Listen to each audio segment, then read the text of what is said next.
Qin Shi Huang. To understand the impact of the first emperor of China, you need to look no further than his name. Qing is his family name, signifying his dynasty. Shi means start or beginning, and in this context, it means first. And Huang means emperor, a title he gave himself to discern himself from the previous kings of other dynasties.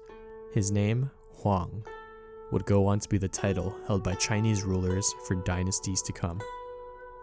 But Qin Shi Huang wasn't always his name. He was born Ying Zhen, or Zhao Zhen. He was a prince born to the Qing prince Yi Ren, later known as King Zhuangxiang. The story goes that his father fell in love with a concubine, Zhao Ji, and soon after gaining her hand, she gave birth to a child on February 18th.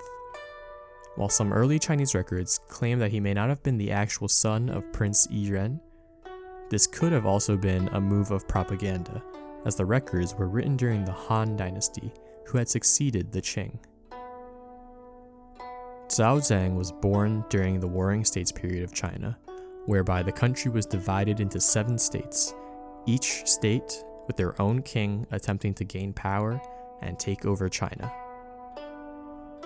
His father only maintained his reign at king for 3 years before passing away. Zhao Zhang, then 13 years old, was too young to rule, so Liu Buwei acted as prime minister until Zhao Zhang assumed full power. During this time, Zhao Zhang had to face rebellions by his own half-brother, as well as a man who may have been smashing his mom. He also had an attempt on his life by a neighboring state, as well as a second attempt by a friend of the previous assassin. The second attempt was interesting in that the assassin was a famous lute player who had changed his name after the first assassin was executed. He was called to the palace to perform for the king, where he was outed as the famous lute player. Zhao Zhang, apparently a lover of music, couldn't bear to have such a talent killed, so instead he had the lute player's eyes gouged out. The lute player would continue to play for him, and was even allowed to approach closer and closer until he attempted to kill the king. But, he was blind and all, so you can kind of imagine how that went. Eventually, Zhao Zhang unified China, conquering each of the other 6 states over the course of a decade starting from 230 BCE. He managed to claim the most land of China that any dynasty had been able to up until that point. And it was then he gave himself his name, Qin Shi Huang. Qin Shi Huang was both intelligent and brutal in how he ruled. He abolished feudalism and divided the empire into smaller administrative divisions and units. He also standardized measurement and currency, as well as focused on creating roads and canals to boost trade. Additionally, Chinese script was standardized, allowing for better communication across China. Despite great progress in those areas, he was also known to be very authoritarian and brutal. He was an advocate for legalism and enforced it as the ideology of China, calling for strict laws and wealth to be built up for the state. He famously burned books of other beliefs and may have even had Confucian scholars killed. However, how much of this was true and how much is later propaganda can be a bit unclear. He also commanded work on the Great Wall in order to fight the nomadic Xiongnu tribes from the north.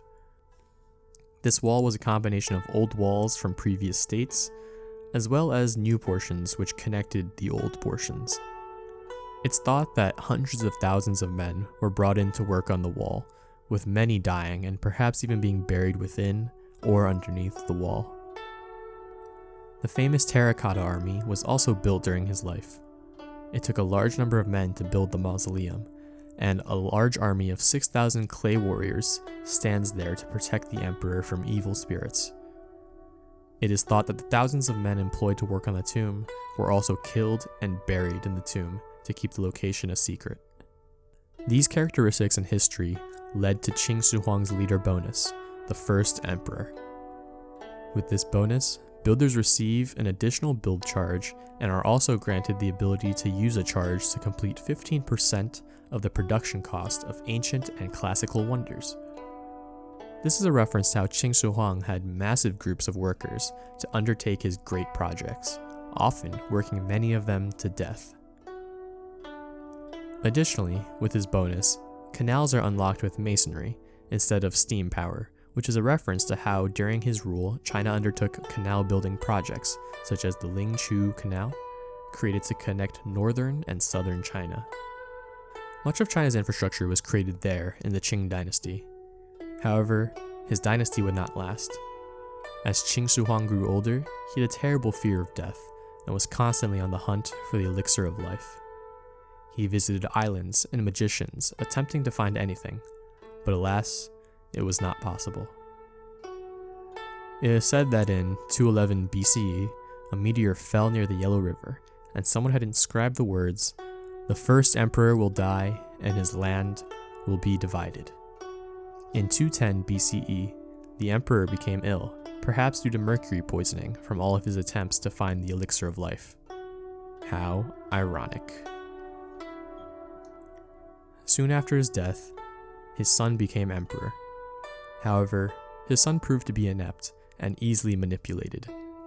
As a result, China revolted, and very quickly the Qing dynasty fell, just as quick as it had risen.